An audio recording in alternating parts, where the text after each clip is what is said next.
Welcome back to the channel and welcome back to another video. This one is the captaincy model. So it's a new series and I'll give it a bit of an introduction. So last season I created a captaincy model to help myself and other managers decide who the best captain is for each week. Now I didn't have enough time last season to put kind of the effort into refining it, but over the summer I put a lot of time into it, to be honest. It took quite a lot of time and effort to refine it and hone it in. But at the start of this season, it was ready to go. So I've been tweeting, I've been putting on Instagram the Game Week 1 captaincy model picks and the result from captaincy model Game Week 1. But I am going to do a YouTube series where each week we look at how the previous week went, their picks, and we look at the next week's picks. So let's get started with looking at last week's picks. Okay, so I've got the top 10 picks from the model on screen from last week.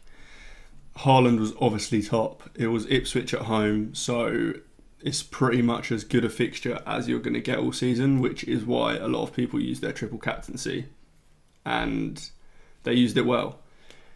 17 points is what Haaland managed. And in general, the captaincy model did pretty well. So Haaland was first, 17 points. Salah was second with 10. Actually slightly disappointing looking at the other results. Son was third with 16. So the top three absolutely smashed it. It was then Foden in fourth. Now, as part of the model, I have to input expected minutes for the week. So I had Foden's minutes at around 75-ish, I believe. I expected him to start on the right wing because in Game Week 1 he came on at half time for Savio, and I thought that meant Savio was injured, so I thought that Foden was probably up to speed and fit enough to start. But I believe Foden was ill, so those expected minutes didn't happen in the end, obviously. So that's kind of an outlier, I suppose. It's not really one to look at because there was no way we could know that he wasn't going to be in the squad or that he was going to be ill prior to the game week starting. So that's fine. Palmer at number 5 obviously got 17 points. De Bruyne at number 6 got 12. And then Jota and Trent of Liverpool 6 and 6.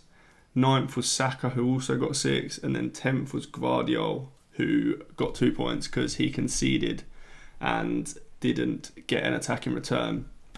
Gvardiol was actually a bit of an interesting one in the model because obviously last season he was playing pretty high, almost like a left wing back as such. This season so far we haven't really seen that. Rico Lewis has been inverting into centre mid, meaning that Gvardiol has been staying deep as one of the three kind of centre backs. So I'm not sure that the kind of underlyings and the inputs to the model have really adjusted for that yet. I think they're still thinking that Gvardiol's got quite a good chance of attacking returns because of his position from last season, which he's no longer playing. So it'll be interesting to see how the model kind of adjusts to that as such. But what it clearly has adjusted to is Jota. Jota was 7th on this. I think, again, the expected minutes for Jota were probably around, I can't remember exactly. Going from next week onwards, I'll put the expected minutes that I used as well in the previous game week. But they were probably around 70 to 80, not as high as 80, but maybe 70 to 75.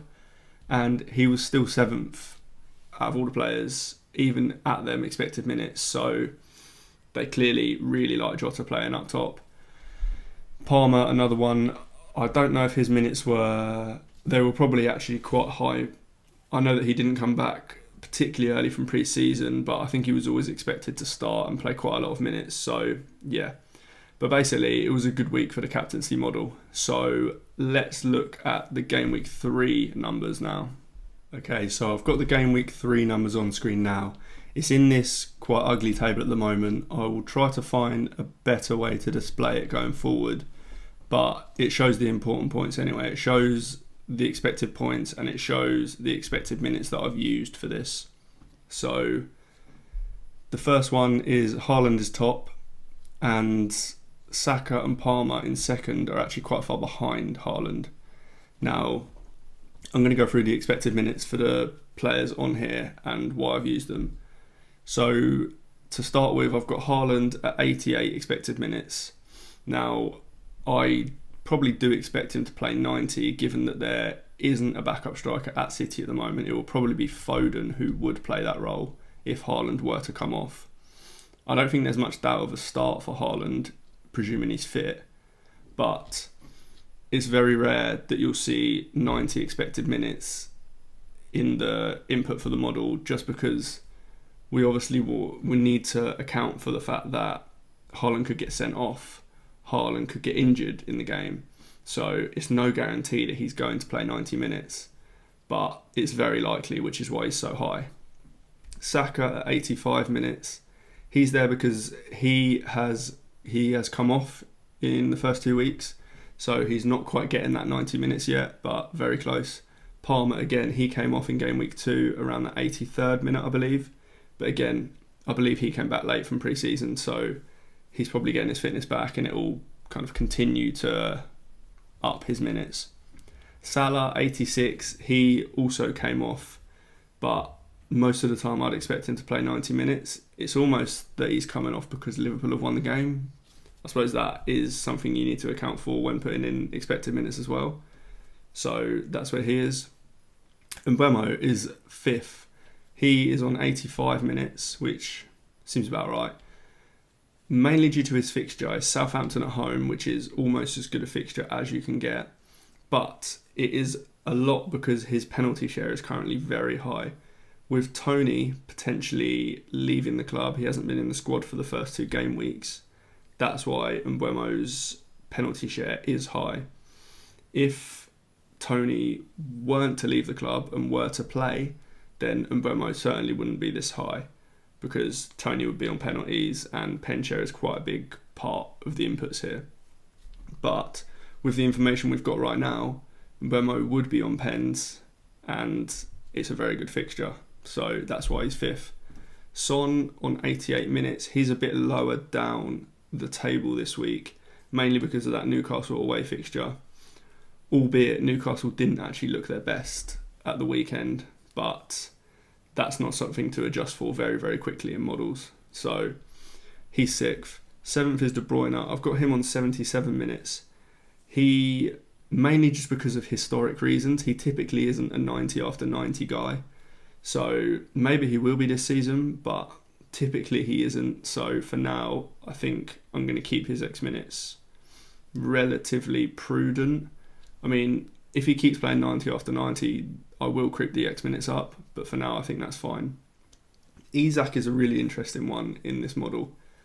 He has typically been very low down the table.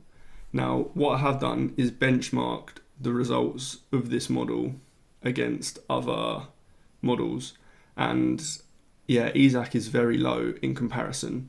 In game week 1, for example, a lot of other models had him top 3, top 5, and he was much lower in my model. I'm not sure why that is. It's not an X minutes thing because I've got him at 85.